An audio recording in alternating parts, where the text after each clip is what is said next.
네, 반갑습니다. 진리 자판기. 뭐 벌써 뭐 도깨비를 이제 3회나 마치고 그 다음에 모아나 영화도 이제 심층 분석을 해봤습니다. 도깨비는 뭐 굉장히 열광적이었었고요. 모아나를 하고 너무 참 이렇게 어린이들이 보는 만화 정도로만 생각했는데 굉장히 숨어있는 비밀들이 많았구나 하면서 되게 좋아해 주신 분들 많았고요. 그리고 저희 팟캐스트에 드디어 후원이 들어왔습니다. 예, 박수.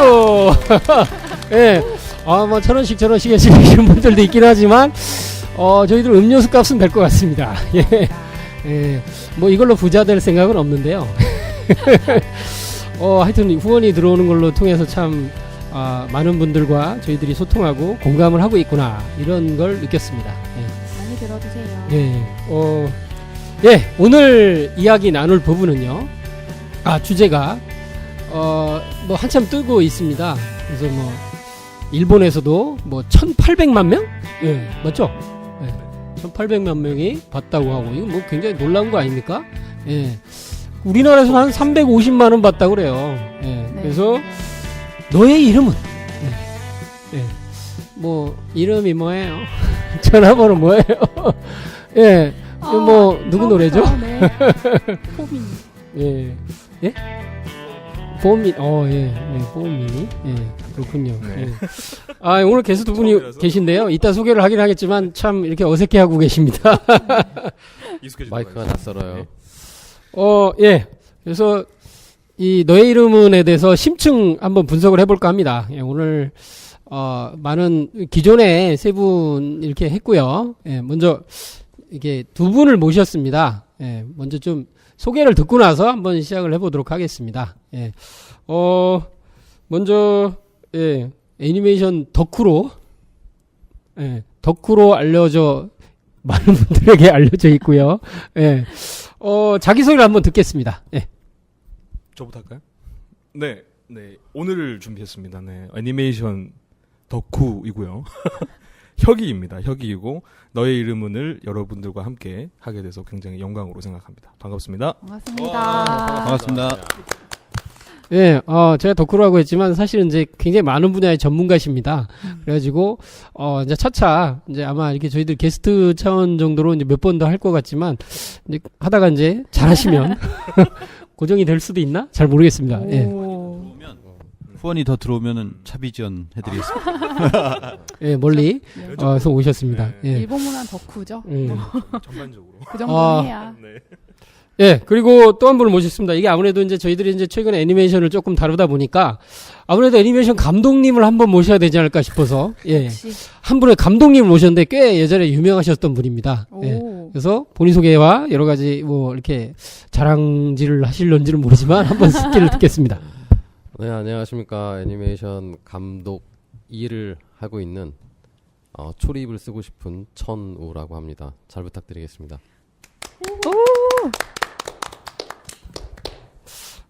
예. 뭐 오늘 두 분이나 모셔서 5분으로 이제 꽉 차 있습니다. 마이크가 모자라서 지금 돌려가면서 쓰고 있습니다. 열악한데요, 너무. 예, 열악하긴 한데요. 한 분. 후원이 더 많이 들어야 될 텐데. 예, 우리 박신님 목소리가 잘 안 나오긴 한데요. 예, 잠시 후에 다 넘기는 걸로 하겠습니다. 네, 계시긴 계세요, 박사님. 뭐, 예, 불만 있습니까? 아닙니다. 후원 들어오면 마이크 하나 사는 걸로. 예, 네, 너의 이름은, 김인호 남아요. 이거보다, 김인호 남아요. 뭐 이러더라고요. 예, 다들 비웃고 계신데.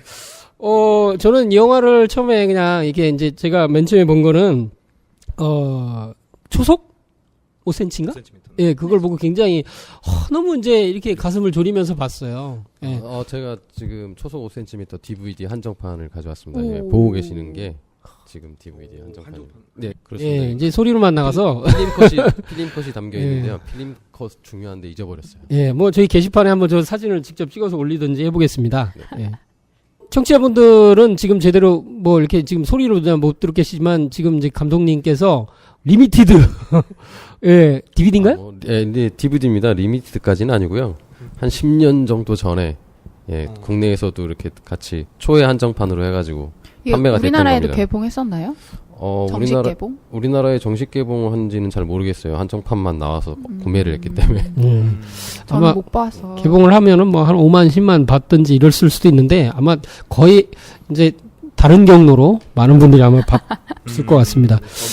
예, 그래서 국내에도 이렇게 신카이 마코토 감독과 이런 이런 너의 이름에 대해서 엄청나게 팬들이 많은 것 같아요. 예. 이 영화에 대해서 영화가 어느 정도의 진짜 사람들의 이제 열광적인지를 한번 얘기를 해볼까요? 예. 아까 얘기했던 대로 일본 관객 수는 1,800만 명 맞나요? 역대 1위. 아, 일본 애니메이션입니까, 영화입니까? 장편 애니메이션이죠. 네. 우리나라에서 1위인 거죠? 아니요, 일본에서 그래요? 역대 장편 극장 이제 애니메이션 순위 1위. 토토로가 1위 아니었어요? 토토로. 근데 그거는 센과 치히로가 이제 1위였는데. 그렇군요. 그리고 한국에서도 뭐 거의 일본 애니로는 1위가 된 것 같아요. 그렇죠. 맞아요. 네. 2위는 뭐죠? 2위는 하울의 움직이는 성이 아직 버티고 있답니다. 그렇군요. 버티고 거의 있군요. 밑으로 다 지브리 네. 애니메이션이 이렇게 쭉 돼 있죠. 그러면 이 너의 이름으로는 지브리가 아닌가 보네요. 네, 너의 이름은 지브리가 아닙니다. 지브리가 뭐예요? 지브리 아, 죄송해요. 미야자키 하야오가 가지고 있는 회사 이름이 지브리입니다. 아. 예. 제작사죠. 제작사입니다. 네.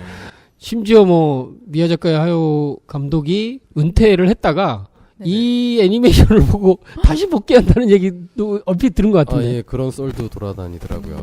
네. 자존심 썰이군요, 썰. 그렇죠. 내가 네. 1위를 다시 찾기 위해서 거의 장악을 하고 있었는데 예, 어, 뜻하지 않게 내주게 되니까 이제 이 감독이 위기감을 느낀 거죠. 신인인가 네. 봐요. 작가로서의 자존심이. 그렇군요. 아무래도 거장이시다 보니 그렇습니다. 그리고 성이 이게 이제 영화 자체는 성이 바뀌는 영화 계열에서는 스위치나 체인지 이런 것도 있었고요. 네. 기억에 이렇게 까먹지 않게 해서 막 자기 몸에 막 문신처럼 하는 거 영화로는 메멘토 같은 있죠. 네. 그렇죠. 그리고 시간을 넘어서 소통하는 거 그런 거는 이제 프리퀀시 이게 이제 외국 영화 중에 이제 서양 영화죠. 그리고 우리나라 동감 네. 그것도 있었고 그다음에 대만 영화 말할 수 없는 비밀 그리고 드라마로는 시그널 시그널. 시그널도 네. 무전기로 최근에 이렇게- 시간이 탈자라는 영화도 개봉을 했어요. 이것도 약간 꿈에서 그 살인 사건을 푸는 거거든요. 그래서 조금 비슷해요. 영화가 망하긴 망했는데 아, 망했군요. 네, 그런 영화도 있었습니다. 작년에 개봉한 건데요. 그 현재는 극장에서 내려졌죠. 너의 네, 이름은? 네, 내려졌습니다. 더빙판 얘기가 있던데. 지금 더빙판 오디션 보고 아, 맞아요. 네, 네. 있다고 지금. 성우 오디션 본다고 하더라고요. 네. 근데 재개봉한다고. 그 더빙판은 또 얼마나 많은 분들이 또 보고 열광을 하실지 이건 참 아마 역대 더빙판 중에 가장 공을 많이 들인다고 그런 얘기도 기사를 본 적이 있어요. 우리 박씨님은 서점에서도 엄청난 인기를 실감했다면서요? 네, 서점을 자주 가는데요. 서점을 가면 도깨비, 지금도 이제 도깨비 책이 많아요. 포토 에세이라든지 아니면은 소설 이런 것들이 많은데 도깨비하고 우열을 가릴 수 없을 정도로 이 너의 이름은 책들이 소설책하고 만화책 이런 것이 중간중간에 이렇게 껴있고 특별 전시로 이렇게 하는 경우들이 많이 있습니다. 네. 그리고 또 문구사 같은 데 가면은 노트 같은 경우도 이렇게 이 너의 이름은 표지로 돼 있는 노트 같은 것도 많이 팔리고 그래서 화보집 같은 건 안 나왔나요? 네, 화보집도 있는 것 같아요. 영상이 워낙 이쁘고. 어제 네. 갔었는데 화보집이 있더라고요. 오. 비슷한데 그리고 뭐냐면 어린이들 하는 거 있잖아요. 이렇게 맞추는 거. 네. 퍼즐? 퍼즐 맞추는 거. 그것도 있어요. 15,000원인가 하던데 잠깐 보고 왔습니다. 그래서 그런 것들이 굉장히 지금까지도 영화의 여파가 굉장히 있고요. 그리고 커뮤니티도 많이 형성이 돼 있어요. 그렇죠. 유행어도 생겼고요. 예. 그것도 무습이? 그 위키 쪽에서 그게 드립이 금지가 됐습니다. 아, 진짜요? 너무 무습일을 과도하게 쓴다고. 아, 그렇구나. 우리 아직 이제 시작인데. 네. 뒤에 나올 내용도 지금 막 튀어나오니까요. 자연스럽고 좋습니다. 이렇게 영화가 정말 대단한 것 같습니다. 뭔가 이런 영화들은 사실은 많은 또 코드들이 또 숨어 있고 한데요. 그런 코드를 살펴보기 전에 이제 제작진도 한번 좀 보는 게 좋을 것 같아요. 그래서 저희가 이제 오늘 감독님을 모시는 것도 아무래도 이런 애니메이션 계열 쪽에서 이제 좀 한번 전문가를 좀 이제 의견을 한번 들어봐야 될 것 같아서요. 뒷배경과 이런 감독님에 대한 거 뭐 그런 좀 들려주시면 좋겠네요. 아, 네. 제가 뭐 세세하게 자세하게는 알지는 못하지만 그래도 신카이 마코토라는 감독 작품을 보면서 나름 존경하는 감독 중에 한 명이 돼서 예. 그렇게 돼서 이것저것 찾아보게 됐어요. 근데 일단은 신카이 마코토 감독이 원래는 애니메이션 감독은 아니었고요. 네.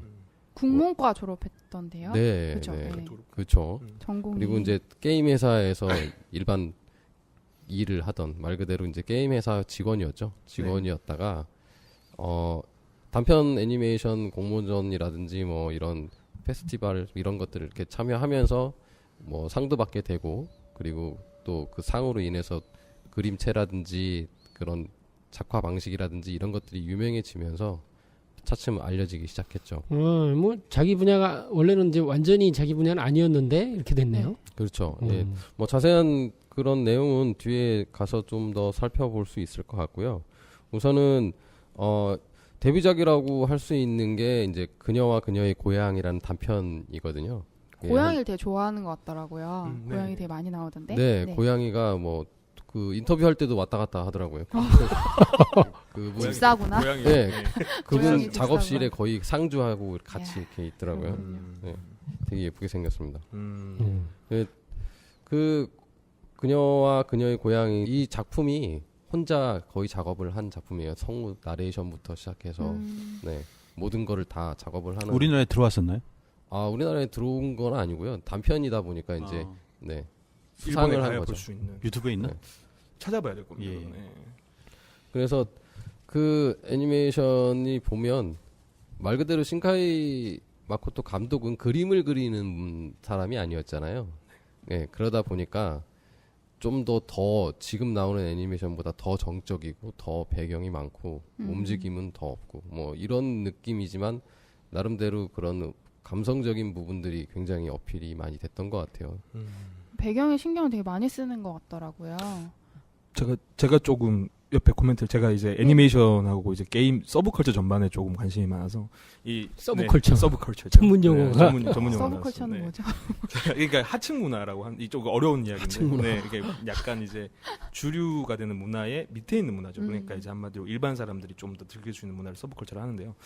일단 신카이 마코토 감독이 입사한 곳은 니혼 팔콤이라는 회사입니다. 1980년도에 아마 입사를 했을 거고요. 들어본 것 같네. 네, 그러니까 팔콤이라고 하면 팔콤. 대부분 영웅전설 네, 유명하죠. 시리즈를 많이 알죠. 네. 그 이제 영웅전설 3라는 어떤 작품이 굉장히 인기를 많이 끌면서 이제 이 감독이 그 이후에 이제 입사를 하게 되는데 별명이 지금 애니메이션계에서 별명이 빛의 마술사예요. 그렇죠. 빛의 네. 마술사고 이 사람이 이스 시리즈라고 하는 이스 이터널이라고 해서 리메이크작에 이제 한마디로 앞에 들어간 인트로 영상을 만들게 되는데 그 니온 팔콤에서도 그 퀄리티를 아직까지 따라잡지 못하고 있습니다. 그러니까 이제 빛을 굉장히 이렇게 자유자재로 아름답게 표현하는. 그러니까 제가 근데 잠깐 조사한 내용으로는 보통 광원이 해가 있으면 해는 한 곳에서 비치잖아요. 네. 그걸 2-3개 이상을 씁니다. 이 사람은. 그렇게 해서 좀 더 아름다운 이제 영상을 좀 보여주기로 유명하고요.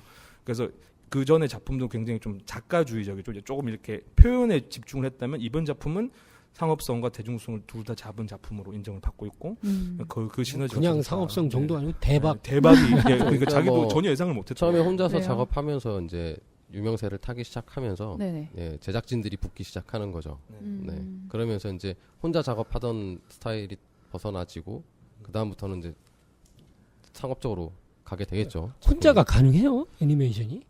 지금은 가능합니다. 네. 예전에는 혼자 작업하는 건 정말 불가능했던 그러니까 예전에 만든 작업이고요. 거잖아요. 예전에 만든 건데요. 그때 당시 혼자 만들었기 때문에 이 정도 퀄리티로 혼자 만들었기 대단했다. 때문에 엄청난 이슈가 된 거죠. 어느 작품에서부터 유명세를 탔죠? 언어의 정원이나 아마 초속 5cm 거기서부터일 겁니다. 네. 그 초속 5cm는 저도 보고 그 살짝 눈물 정말 흘렸으니까. 정말 이슈가 됐던 건 네. 별의 목소리라는 작품부터가 이제 이슈가 됐고요. 그 다음에 대박을 친 게 이제 초속 5cm가 대박을 치게 된 거죠.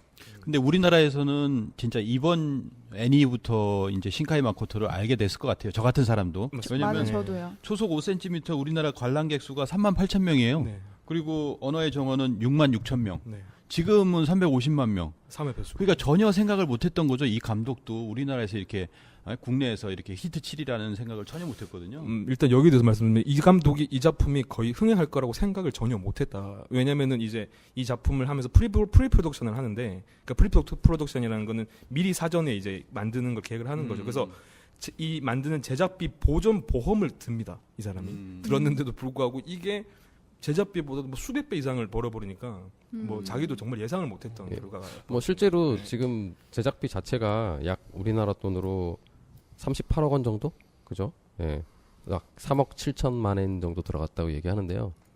애니메이션 만드는데. 제작비로는 많은 편은 아닙니다. 그러니까 그런 것 같아요. 그래요. 그러니까 이건 정말 저예산으로 컨텐츠의 힘이고 그 이분 특징이 감성의 끝을 보여준다고 하더라고요. 예, 뭐 비교하자면 실례로 이제 우리 TV에서 보는 애니메이션 있잖아요. TV 시리즈 네. 애니메이션. 그게 한 26부작 정도 간다고 했을 때 한 편당 제작비가 약 1억 원 정도. 예, 뭐 더 위로 올라갈 수도 있고 내려갈 수도 있는데 평균적으로 그 정도 들어가니까 극장판 애니메이션 37억 8억이면 그렇게 큰 돈은 아니죠. 그러네요. 뭐 회차로 뭐 몇 회차 정도 만드는 정도밖에 안 되니까. 그렇습니다. 그렇죠. 하여튼 뭐 기록을 쓰고 있는 애니메이션인 것 같습니다. 예. 뭐 올해 하반기에도 또 그렇게 될 것 같고요. 뭐 배경을 좀 알아보고 했는데 아무래도 예, 좀 뭐 말 나왔으니까요. 뭐 왜 이 사람의 작품이 그렇게 이슈가 됐는지에 대해서 조금 제작 방식에 대해서 얘기를 할 필요가 있을 것 같아요. 그런 얘기 좀 해주세요. 네. 기존의 애니메이션 작업은요.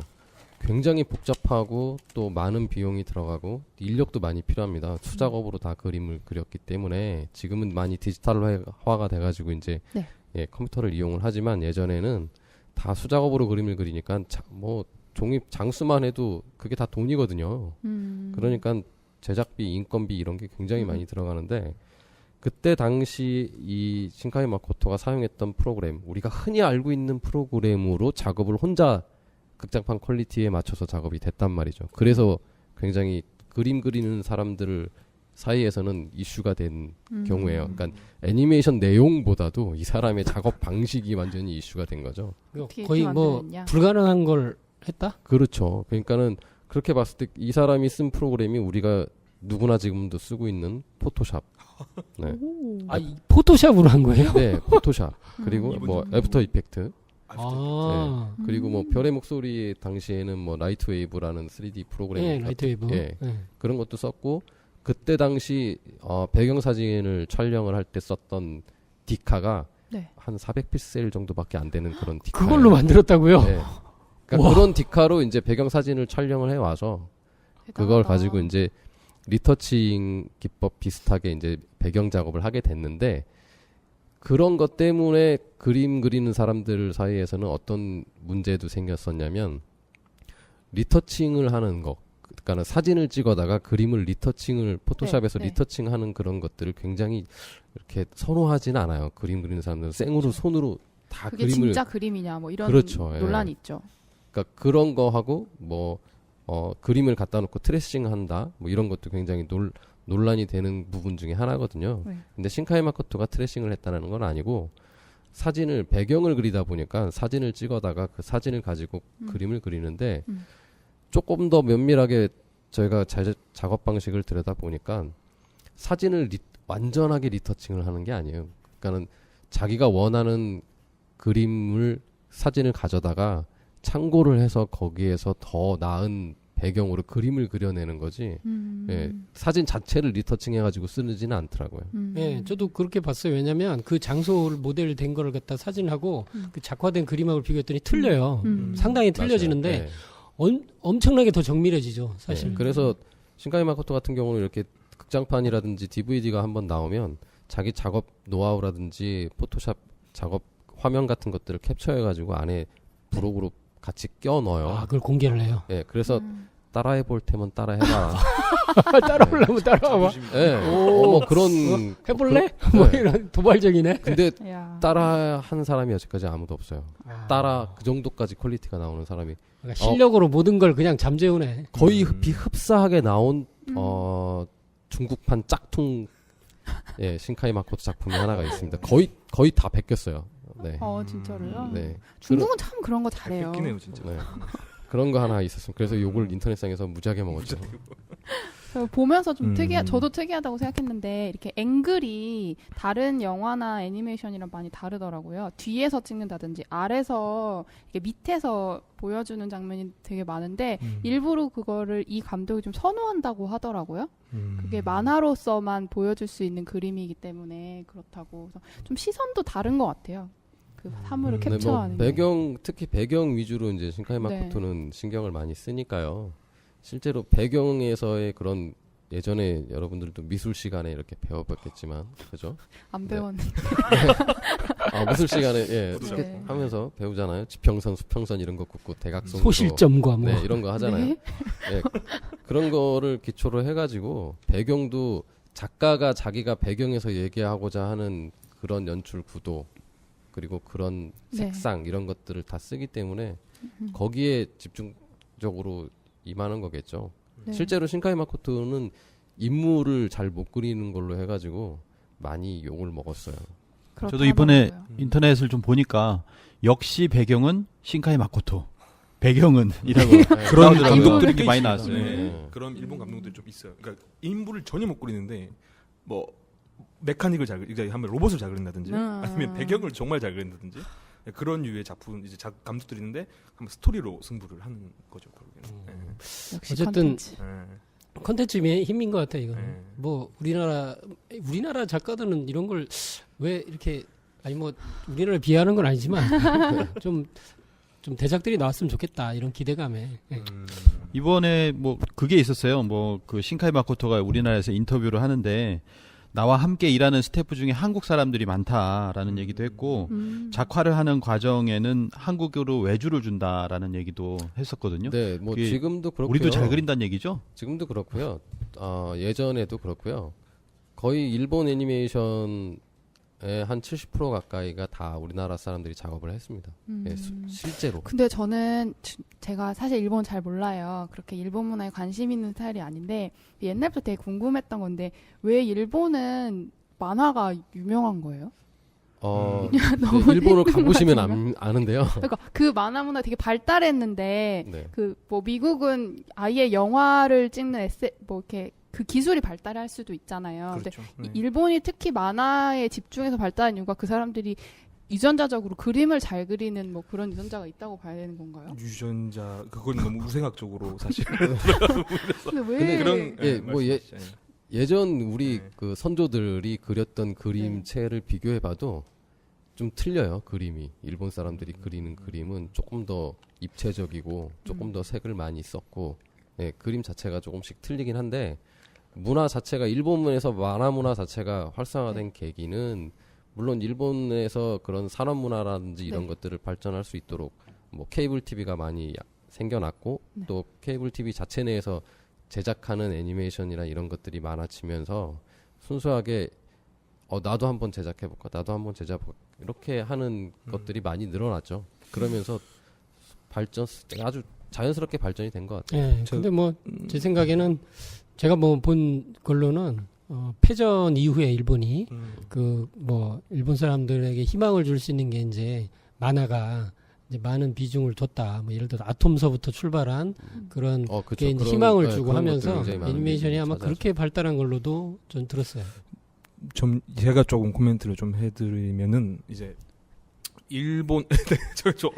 일본에 그 이제 신사 문화나 신교 문화를 조금 예를 들 수도 있거든요. 일본에 보통 800만 신이 있다고 이야기를 하는데 그만큼 신사가 많습니다. 신사에 가면 오몰이라 그래가지고 이걸 부적이라 그래요. 그러니까 부적인데 뭐 미나라든지 혹은 또 아니면 여러 가지 어떤 신들을 이렇게 부적처럼 가지고 다니는 거예요. 뭐 이거 그 일본에 보면 고양이 인형 같은 거 아시죠? 네네. 뭐 가루마라 그래가지고 손 흔드는 거. 네, 그러니까 손 이렇게 흔들어가지고 방울 하고는 이렇게 달고. 그 신이에요, 그게. 그것도 신이고 그런 식으로 해서 각자의 어떤 이제 그 신사마다 모시는 신이 있고 집을 다 이렇게 이제 한마디로 신단이 있어요. 그 조상을 모시는 데도 있고 뭐 에비스라고 해가지고 어업의 신도 있고 그런 어떤 신과 굉장히 친숙한 문화들이 있습니다. 그리고 일본이 사실 뭐 백제 쪽에서 넘어오면서 백강 전투라든지 이런 것들 통해서 그 자기 그 신분을 일단은 어떤 막론하고 전통 문화를 지키는데 굉장히 노력을 많이 해요. 사실 그래서 뭐 일본이 어떤 뭐 이렇게 뭐 하나미치라 그래가지고 그게 네. 뭐냐면 가부키 들어보셨는지 모르겠는데 가부키가 보면은 그 배우들이 공연이 끝나면 그 공연 배우들이 걷는 길이 있어요. 그러니까 그 왜냐면은 배우들이 역할이 그런 네. 어떤 이제 한마디로 역할의 배우를 하면서 그 신과 함께 같이 이렇게 춤을 추는 거거든요. 그럼 그런 것들을 같이 이렇게 축복을 해주고. 근데 그런 문화들이 있는 상태에서 이제 애니메이션이라고 하는 거를 사실 뭐 역사적으로 들어가면 데스카 오사무가 아톰을 만들기 시작을 하면서 네. 그 수많은 후진들을 양성을 합니다. 그러면서 아톰가뿐만 아니라 그러니까 토키와장이라고 하는 장소에서 네. 그 후진들과 함께 이제 애니메이션 작가 그리고 그 스토리 작가들을 양성을 하면서 그 후진 세대들이 나중에 이제 한마디로 2, 3차 이제 한마디로 애니메이션의 어떤 붐을 일으키게 되는 거죠. 그런 그 어떤 계기들이 있습니다. 네. 어떻게 보면 그게 이제 뭐 정책적으로 그렇게 나라에서 열심히 밀어주는 것도 있지만 우리나라가 지금은 아동 애니메이션 그죠? 말 그대로 어린이를 상대로 한 애니메이션이 뽀로로 예. 뽀로로부터 시작해서 3D 쪽으로 많이 있죠. 네. 네. 근데 일본의 하청일을 70% 가까이 하면서 왜 우리나라는 이런 TV 시리즈 같은 애니메이션이 발전을 지금 못하고 있느냐라고 얘기를 물어보게 되면 어떻게 보면 굉장히 생각의 차이라고도 볼 수가 있어요. 예를 쉽게 이해할 수 있도록 예를 들어보면 그런 겁니다. 그러니까 이제 예를 들어서 회사에서 어떤 작품을 기획을 해서 네. 이거를 작품으로 만들겠습니다. 한번 봐주십시오. 네네. 해가지고 이렇게 딱 보여줬을 때 우리나라에서는 이런 느낌을 많이 받아요. 네. 아 이거 장난감으로도 좀 만들 수 있게 캐릭터도 좀 바꾸고 약간 어린이 문화로 네, 인식을 하는군요. 뭔가 팔 수 있게 이거를 장사하려고. 네, 뭔가를 팔 수 있게 네가 디자인한 캐릭터도 좀 바꾸고 뭐도 좀 바꾸고 이런 요구가 좀 있어요. 근데 일본의 경우는 제가 같이 해본 네. 사람만이 그럴 수도 있겠지만 어떤 생각이냐면 일단 딱 시나리오랑 캐릭터랑 이렇게 던져주면 네. 이걸 어떻게 장난감으로 만들까? 그러니까 차이가 그거예요. 장난감으로 만들 수 있도록 캐릭터를 바꿔 이런 거 하고 네. 일본 사람들은 딱 던져주면 자기 이거를- 스스로 주체적으로. 이거를 어떻게 이 캐릭터를 어떻게 장난감으로 만들까? 예, 생각의 차이거든요. 그러니까 어린이 애니메이션만이 아니고 이런 어른들이 보는 애니메이션 만화까지도 다 발전이 되는 거죠. 그 대표적인 예가 건프라 이제 건담 시리즈입니다. 예. 건담 시리즈가 건담 뭐. 네, 원래는 그 전에는 이제 프라모델이라는 시리즈가 2차 세계대전에 군인들이 나오는 뭐 배라든지 이런 걸 제작하는 요구 나왔다가 네. 그러니까 이제 그 건담 시리즈의 작가가 토미노 요시유키라는 사람인데 이 사람이 기획을 하면서 일단 그 회사랑 이제 만들었을 때 정말 좀 멋있는 로봇을 만들어 보자라고 해서 프리포션을 들었는데 이게 지금도 시리즈가 안 끝났죠. 한 30년 내내 지금도 건담이 그쵸. 나오고 건프라가 제가 제일 우리나라 신기한 게 그건 것 같아요. 애니메이션이 극장판이 잘 안 나오는 이유도 그거예요. 투자자들이 투자를 하는데 흥행이 안 되면 자기가 투자한 만큼 돈을 받을 수가 없잖아요. 네. 그러니까 투자를 안 하는 거야. 흥행이 보증돼 있지 않으니까. 그러다 보니까 일본은- 예, 옛날에는 공영방송 우리 M본부, K본부 이런 네네. 데서도 시간만 되면 애니메이션 많이 나왔잖아요. 그렇죠. 또 자체적으로 방송국에서 투자를 해가지고 애니메이션을 만들었었는데 지금은 아예 거의 수입한 것만 틀어주고 나머지는 거의 아이들용 그런 애니메이션, 3D 애니메이션만 나오고 있는 상태죠. 예, 뭐 너의 이름을 하다 보니까 애니메이션 동향에 대해서 상세하게 깊숙이 이제 들어가 본 것 같습니다. 네. 저 질문 또 있는데. 네네네. 네. 그럼 일본에는 웹툰은 없어요? 우리나라는 웹툰이 지금 대세잖아요. 네네네. 근데 일본은 어떤지 궁금해요. 뭐 말씀하실 거 있으세요? 뭐 말씀하십시오. 제가 알기로는 네. 이제 일본은 그러니까 웹툰 그러니까 일본 그 아직도 휴대폰 쓰고 있는 거 보면 저희는 스마트폰을 많이 쓰잖아요. 네. 거기 아직 폴더를 쓰거든요. 아, 그러니까 그래요? 이게 인터넷이 발전이 돼 있긴 한데 좀 이제 스마트 환경 자체는 그렇게 확실히 구비가 안 돼 있는 것 같아요. 그리고 출판 만화 시장 자체가 너무 잘 돼 있습니다. 그렇죠. 그러니까 네. 어디를 가더라도 그냥 책을 네. 싼 값에 바로 사서 볼 수가 있어요. 그러니까 그리고 만화의 종류도 너무 많고 그러니까 학습 만화부터 시작해서 뭐 그러니까 OSM이라고 하거든요. 원소스 멀티 유즈라고 해가지고 네. 그러니까 한마디로 하나의 소재를 만들면 이거를 영화로도 만들고 네. 만화로도 만들고 그렇죠. 캐릭터라이징 시키고 게임으로도 만들고 이런 거 자체가 완전히 그냥 체계화가 돼 있어요. 음. 그러다 보니까 굳이 그러니까 뭐 웹툰 그러니까 저희 같은 경우는 너무 이렇게 볼 게 없으니까 네. 이제 볼 게 없다라기보다도 그런 것들을 이제 온라인 쪽으로 온라인 많이 쪽으로 봤고. 이렇게 그렇죠. 보게 되는데 스마트폰에 최적화해서. 그렇죠. 이제 근데 이제 일본 같은 경우에는 그런 것들 TV만 켜도 나오고요. 네. 네. 정말 굳이 뭐 그럴 예, 필요가 책을 없구나. 뭐 지하철 가면서 만화책 보는 사람들이 너무 많죠. 그리고 뭐 네. 서점에만 가봐도 네. 서점의 한 층 전체가 우리나라로 따지면 영풍문고 뭐 그 정도 규모의 공간 자체가 다 만화 애니메이션으로 꽉 차 있어요. 네, 거기서 이제 게임으로 또 네. 이렇게 게임으로 진화하기도 하고. 그 일본은 진짜 특이한 게 한 컨텐츠가 나오면 이거를 책으로도 내고 만화책으로도 내고 그 드라마로도 만들고 영화로도 만들고 애니메이션으로 만들고 이걸 한꺼번에 다 하더라고요. 이번에 신카이 마코토 감독의 네. 너의 이름은도 그러니까 신카이 마코토 감독은 아까 전에 말씀드린 출발 자체는 그냥 짧은 영상을 만드는 사람이에요. 그래서 네. CF도 굉장히 많이 만들었고요. 그러니까 짧은 그렇죠. 뮤직 학습지 CF도 네, 그래서 있죠. 이 사람의 학습지 학습지 CF, CF. CF도 있어요. 그래서 이 사람의 그 이번에 너의 이름을 보면은 네. 뮤직비디오 형식으로 이제 컷 구성을 한 게 나옵니다. 이번에 네, 본인이 원했던 게 비틀즈의 느낌을 주고 싶었다. 락에 비틀즈요? 질주하는 느낌을 이제 좀 보여주면서 질주가 젊은- 좀 약하죠. 약하긴 하죠. 네. 네, 약하긴 액션 한데, 네. 액션을 주로 다루는 애니메이션 감독이 아니기 때문에 맞아요. 질주가 좀 약해요. 예, 재밌네요. 뭐 일본과 이게 오늘 이제 너의 이름을 통해서 한국과 일본의 이 만화 애니메이션 시장의 이제 비교가 확실하게 이제 보여지네요. 예. 오늘 1부는 여기까지 하고요. 2부에서 이제 본 내용으로 한번 제대로 들어가 보겠습니다. 1부에서도 아마 이게 도움되는 내용들을 많이 들으셨을 때 2부는 더 대단합니다. 예. 왜냐하면 이 애니메이션 자체에 대한 코드 이 해석을 이렇게 해줄 수 있는 어디서도 들어보지 못하셨을 겁니다. 그래서 기대해 주시기 바랍니다. 뿅.